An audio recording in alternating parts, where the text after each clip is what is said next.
Ce mardi 11 août, Stéphane Bern fera découvrir à ses téléspectateurs sur France l'histoire du Palais Bourbon, qui abrite aujourd'hui l'Assemblée nationale. L'occasion de se pencher sur cet édifice mythique. Inspiré du Grand Trianon et des palais italiens, le Palais Bourbon fut édifié entre 1722 et 1728 par la duchesse Louise, Françoise de Bourbon, fille légitimée de Louis XIV et de Madame de Montespan. La duchesse également fait construire juste à côté de cet édifice, situé face à la Concorde sur le quai d'Orsay dans le 7e arrondissement de Paris, une résidence pour son amant. Aujourd'hui, l'ancien hôtel particulier du comte de Lassé accueille le président de l'Assemblée nationale.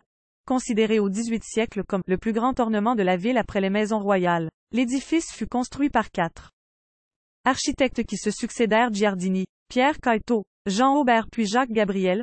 Peu de temps après la mort de la duchesse en 1743, le palais tomba entre les mains de Louis XV qui le céda au prince de Condé en 1764. Réquisitionné à la Révolution, l'édifice accueillera la représentation nationale dès 1795 avec le Conseil des 5 scènes. Jacques, Pierre Gisors et Emmanuel, Chérubin Lecomte aménagèrent un hémicycle, inauguré en 1798. Senesquinter 1827 et 1832, sous la direction de l'architecte Jules de Joly que le palais prend, dans son organisation intérieure, sa forme actuelle. Aujourd'hui au lieu de la République et de la démocratie française, cette construction qui fêtera bientôt ses 300 ans, regorge d'endroits chargés d'histoire, également reflet de l'art à la française.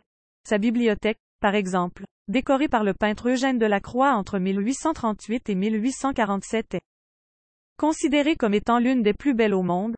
Elle abrite près de 60 000 ouvrages, et ses archives en sous-sol contiennent d'immenses richesses historiques, telles que le texte du serment du jeu de paume, du jugement de Louis XVI, les 23 volumes réalisés durant la campagne d'Égypte de Napoléon, les œuvres originales manuscrites de Jean-Jacques Rousseau, la Marseillaise écrite de la main de Rouget de Lisle ou la retranscription du procès de Jeanne d'Arc.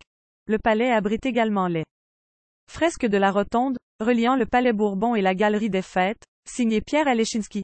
L'édifice est ouvert au public lors des Journées européennes du patrimoine, et le site est accessible à des groupes invités par un député. Néanmoins dans son émission Si les murs pouvaient parler. Sur France 2, Stéphane Bern présentera différemment ce monument mardi 11 août.